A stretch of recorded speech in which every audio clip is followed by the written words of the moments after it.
खबरों की आँच देख रहे हैं आप, वो आँच जो 21 में उठी और 22 तक पहुंचेगी।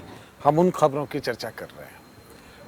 तो इस समय जो अभी हमने झारखंड की खबरों की चर्चा की है, बिहार की खबर की भी चर्चा होनी चाहिए। उदय और शरण जी, रंजन, बिहार में एक जो शराबबंदी की बात आ रही को लेकर जो विवाद है, हम कह सकते हैं, सरकार पूरी मशीनरी झोंक रही है कि शराबबंदी किसी भी तरह से लागू हो, लेकिन बिहार के लोग उतनी ही शिद्दत से वो रास्ता निकाल लेते हैं जिससे शराब उन तक पहुंच जाए। ये दोनों एक सच्चाई है। सरकार पूरी ताकत झोंक रही है और दूसरी सच्चाई ये है कि लोगों तक शराब पहुंच रही है। उदय, बिल्कुल। अभी ये एक जिद है सत्ता की जो कि किसी भी हालत में सुनने को तैयार नहीं है। क्या इसके लिए कोई मिडवे निकाला जाना चाहिए था, बीच का रास्ता निकाला जाना चाहिए? बिल्कुल बीच का रास्ता निकाले जाने की जरूरत तो है ही। अभी कुछ मिनट पहले की बात है, अभी अभी खबर आई थी कि बिहार में 31st नाइट को जो पार्टी हुई तो कुछ युवाओं ने शराब के जाम छलकाए स्कूल परिसर में बैठकर, और वीडियो में नशे में वो एक कहते नजर आए कि वीडियो हम बना रहे हैं इसलिए क्योंकि जेल हमारी ससुराल है और हम वहां घूमने जाएंगे, अगर शराब पीने को लेकर पुलिस हमें पकड़ती है तो पकड़ ले। तो ये अंदाज वहां पे युवाओं में देखने को मिल रहा है। अब विपक्ष तो सीधे सीधे आरोप लगा रहा है कि जो थानों के जरिए शराब बंटवाई जाती है, थानों का प्रोटेक्शन मिलता है कि जो शराब माफिया हैं, और बिहार से जो दूसरे राज्यों के बॉर्डर लगे हुए हैं वहां से आए दिन शराब की खेप पकड़ी जा रही है, लेकिन इसके बावजूद नतीजा वही दिखाई दे रहा है, कुछ फर्क नहीं पड़ता दिख रहा है। विपक्ष बार बार ये सवाल उठा रहा है और अक्सर ऐसी बातें भी सामने आती हैं कि कई बार थाना प्रभारी भी पकड़े गए हैं, उच्च अधिकारियों पर भी प्रेशर है, लेकिन नतीजा कुछ होता दिखाई नहीं दे रहा है। कई समस्या है ऐसी। अभी बिहार के जेलों की अगर हम बात करें तो अब कैदी को रखने की जगह नहीं है वहाँ पर। शराब से संबंधित जो लोग गिरफ्तार होते हैं, जिन पर मामला दर्ज किया जाता है, उनको जेल ले जाया जाता है। दूसरा, एक सिस्टम लोगों ने समझ लिया है कि अगर हमें पुलिस पकड़ती है तो हमें छूटना कैसे है। ज़्यादा से अगर डिमांड होता है थाने स्तर पर तो फिर वो न्यायालय तक पहुंचने की कोशिश करता है। तो अब जो एक सिस्टम लोगों ने समझा है, तो अब बिहार के अधिकतर लोग अगर आरोप जिस तरह के लगते हैं कि आपको दूध मंगाने में समस्या हो सकती है लेकिन शराब इजीली अवेलेबल है, होम डिलीवरी आपको मिल बिल्कुल। और मुझे लगता है कि शैलेंद्र जी भी इस पर बताएंगे, क्योंकि ये एक बहुत बड़ा सवाल है कि क्या शराबबंदी करके बिहार जैसे स्टेट में क्या ये संभव है कि आप नशाबंदी को लागू कर सकें। ये बात सही है कि शराबबंदी का एक असर पहले दौर में ज़रूर होता दिख रहा था और ऐसा लग रहा था कि जो परिवारों में कलह की स्थिति बनती थी और लोग पैसे जिस तरह से कमा रहे थे, जाने जा रही थी, तो पहले दौर में ऐसा लगा था कि ये शायद बहुत इफेक्टिव, प्रभावी रहेगा। लेकिन जैसे जैसे समय बीता, लोग बजाय इसके कि वो उस कानून का पालन करते, उन्होंने उसे तोड़ने के रास्ते निकालने शुरू कर दिए। और ये बिहार का अप्रोच भी है, वो थोड़ी सी बगावत वहाँ पे पहले से रहती है, सामाजिक बगावत की स्थिति वहाँ पहले से बनी रहती है। तो अभी की स्थिति में क्या ये एक बहुत हम कह सकते हैं राजनीतिक रूप से भयंकर भूल है कि हम उस पर कायम रहें, कोई सत्ता उस पर कायम रहे, या आपको लगता है कि इसको लेके आगे बढ़ा जा सकता है? नहीं, इसको लेकर के बिल्कुल आगे बढ़ा जा सकता है, क्योंकि बिहार देश का पहला ऐसा राज्य नहीं है जहां शराबबंदी है। गुजरात में है, लेकिन वहां ऐसी स्थिति नहीं है। बिहार में सबसे बड़ा सवाल ये है, ये इसलिए प्रश्न चिन्ह खड़ा करता है कि नीतीश कुमार मुख्यमंत्री जो है, एक तरफ तो कहते हैं कि भाई हम इसको लागू करेंगे, ऐसा लगता है, आरोप भी उन पर लगता है कि जिद पर अड़े हुए हैं। लेकिन बड़ा सवाल ये है कि जिस मात्रा में शराब वहाँ सर्कुलेट हो रहा है, कैसे पहुँच रहा है वहाँ? सरकार की मशीनरी जो है वो क्या कर रही है? वो सही, वो हर घर में शराब पहुँच रहा है। गांव में मैंने खुद देखा है जा करके, कोई गांव ऐसा नहीं है। मैं इसका जवाब देता हूँ, मैं आपको बीच में रोक रहा हूँ।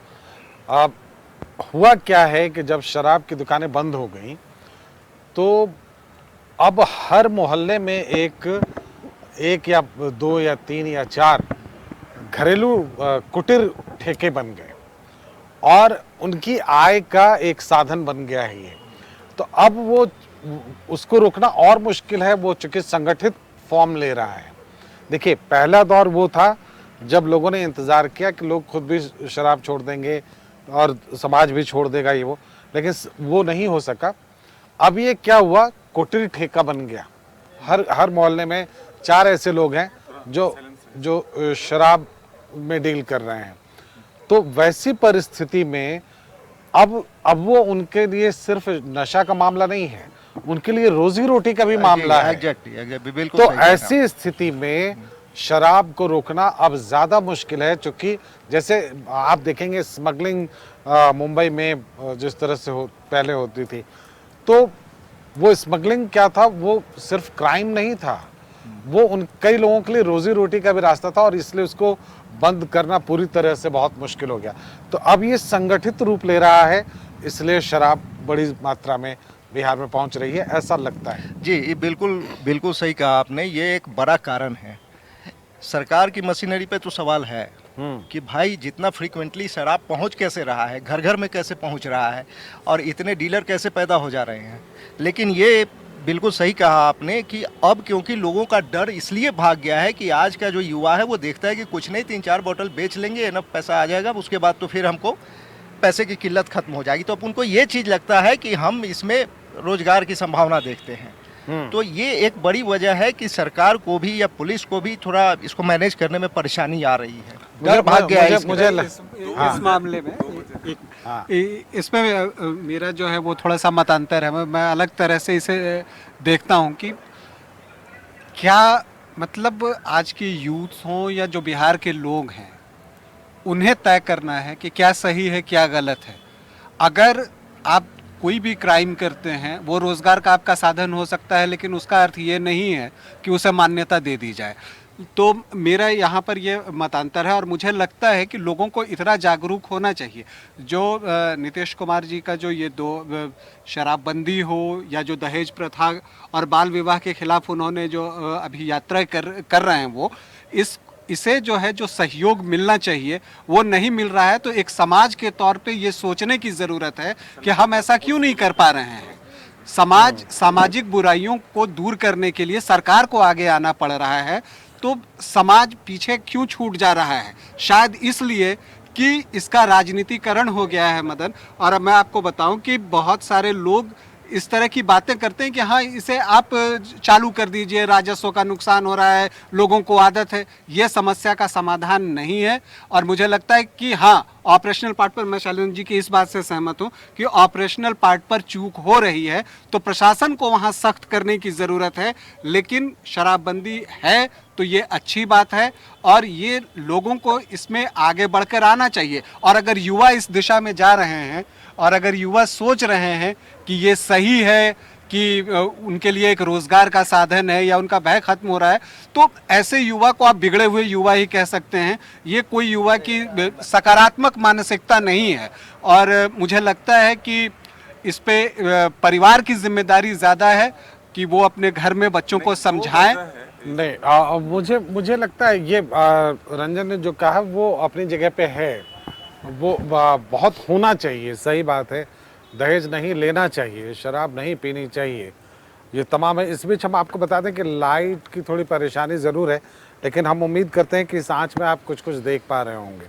2 वजह जो बिहार में शराबबंदी असफल साबित हो रहा है, उसमें पहला वजह ये है कि लोकल स्तर पर जो पुलिस है उसे हर एक्टिविटी पता होता है, वो उस पर मिली भगत का आरोप लगता है, और वो सच भी है। जो हम लोगों को इनपुट मिलता है उसमें वो सच साबित होता है।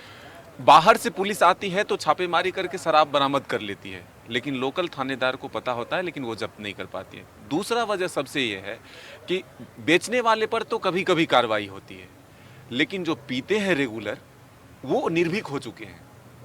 अगर आप पिएंगे नहीं तो बेचेगा कौन, बिकेगा कैसे? चलो, मुझे लगता है शांभवी का टेक इस पे नहीं आया है। शराबबंदी होनी चाहिए, या फिर अगर उसको नहीं रोका जा रहा है तो अब सरकार को पीछे हट जाना चाहिए। नहीं, बिल्कुल शराबबंदी तो होनी चाहिए, बहुत ही सही फैसला लिया गया। और जैसा कि नीतीश कुमार, मुख्यमंत्री नीतीश कुमार ने कहा था कि महिलाओं की मांग पर ही उन्होंने ये फैसला लिया था लगातार, क्योंकि बहुत से ऐसे मामले आ रहे थे और महिलाओं के द्वारा आंदोलन किया जा रहा था कि शराब को पूरी तरीके से बिहार में बंद किया जाए। इसे लेकर ये फैसला लिया गया। जब फैसला भी लिया गया तो जितने भी वो लोग थे जो शराब पीते हैं, उन लोगों के द्वारा ये कहा गया कि ये गलत फैसला है।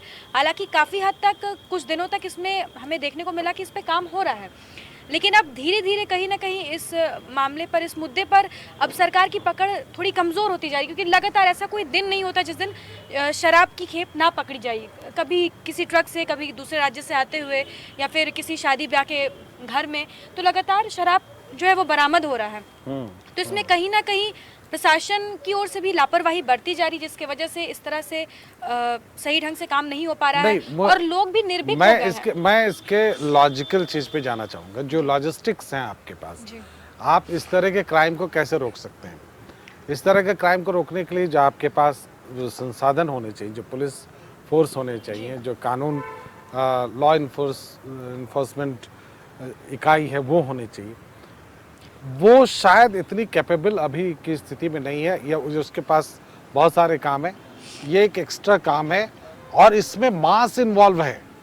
ये वो चीज़ नहीं है। अगर आप कहें दहेज जैसी समस्या क्यों नहीं खत्म होती है, इसलिए कि इसमें मास इन्वॉल्व है और उसकी मॉनिटरिंग करना, मास की अगर आप ऐसे समझिए कि पुलिसिंग, आप अगर हर 7 आदमी पे या हर 700 आदमी पे एक पुलिस की व्यवस्था है आपकी, तो वो अगर नहीं हो पा रही है तो अभी की स्थिति में वो और ज़्यादा स्थिति और ख़राब कर सकती है शराब की बात। तो जहाँ भी मास इन्वॉल्व रहता है, हम उम्मीद करते हैं कि हमारे दर्शक जो बिजली की आंख में चौली है उसको झेल रहे होंगे, और पूरी कोशिश है हमारी कि इस पे जैसा कि आपने कहा कि मास इन्वॉल्व है, क्योंकि अब बिहार में काफ़ी लोगों की ऐसी मानसिकता है। दहेज के बारे आपने कहा कि दहेज लेना कहीं गलत नहीं है, तो जो लोग शराब का सेवन करते हैं उनके हिसाब से उन्हें भी यही लगता है कि शराब का सेवन करना सही है। साथ ही साथ जो लोग अब इसे रोज़गार का जरिया बना चुके हैं, उन्हें भी यही लगता है कि अगर वो शराब ब्लैक में बेचने की बातें सामने आ रही है, होम डिलीवरी हो रहा है। हम अगर इमोशनल या मोरल दृष्टि से देखें तो शराब पे बिल्कुल बैन होना चाहिए, लगाम इस पे लगनी चाहिए, और हाँ, कहीं ना कहीं प्रशासन को और सरकार लेकिन को लॉजिस्टिक्स शायद उसके सपोर्ट में नहीं है। समाज अपनी जिम्मेदारी से बच रहा है। मेरा ये कहना है कि समाज अपनी जिम्मेदारी से बच रहा है। ये संभव नहीं है कि पुलिसिंग आप हर व्यक्ति के पास कर सकिए। समाज की भी अपनी कुछ जिम्मेदारी होती है और ये इंडिविजुअल को सोचने की ज़रूरत है कि वो क्या कर रहा है। अगर दहेज नहीं लेना है तो आप दूसरे को मत देखिए। जब आप खुद शादी करते हैं, मुझे आज के यूथ से बहुत एक बड़ी शिकायत ये है संभवी कि जब वो शादी करने जाते हैं और उस वक्त जब दहेज लेंगे, और आप ज़्यादातर लोगों से पूछिए और कहिए कि भाई क्यों दहेज ले रहे हो, तो उनका बहुत सीधा सा जवाब होता है कि पिताजी ने कहा है तो दहेज लेना पड़ेगा।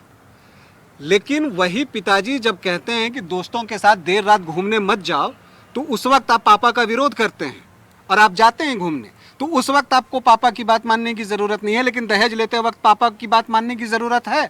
इससे ये साफ मुझे लगता है कि अब एक लास्ट राउंड में हम लोग जाएंगे। इस चर्चा को अभी यहीं समाप्त करते हैं। तब तक हम उम्मीद करते हैं लाइट वाली जो समस्या है वो भी हम लोग एक तरह से उसका कुछ हद तक निवारण कर लेंगे हम लोग। तो एक छोटे से ब्रेक के लिए फिर से रुकते हैं हम लोग, और इसके बाद लास्ट दौर में जब हम आएंगे तो कुछ नेशनल खबर की चर्चा करेंगे, क्योंकि उसके बिना बहुत कुछ अछूता रहेगा। तो आपको मालूम है कि 5 प्रदेशों में चुनाव है और उसमें बहुत कुछ दांव पे है भारतीय जनता पार्टी का और प्रधानमंत्री मोदी का भी। तो ये क्या कुछ होने वाला है उस पर थोड़ी चर्चा करना ज़रूरी है। बिहार की चर्चा हमने की, झारखंड की चर्चा हमने की, कुछ और राष्ट्रीय मुद्दों पर भी हम कोशिश करेंगे थोड़ा उससे भी टच करें।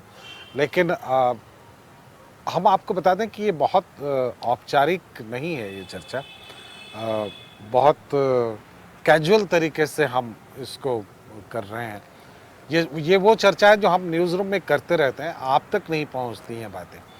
तो आज लगा कि आँच अलाव की आँच के साथ साथ बजाय इसके कि हम सिर्फ आँच का आनंद लें, इस आँच का थोड़ा असर आप तक भी पहुँचे।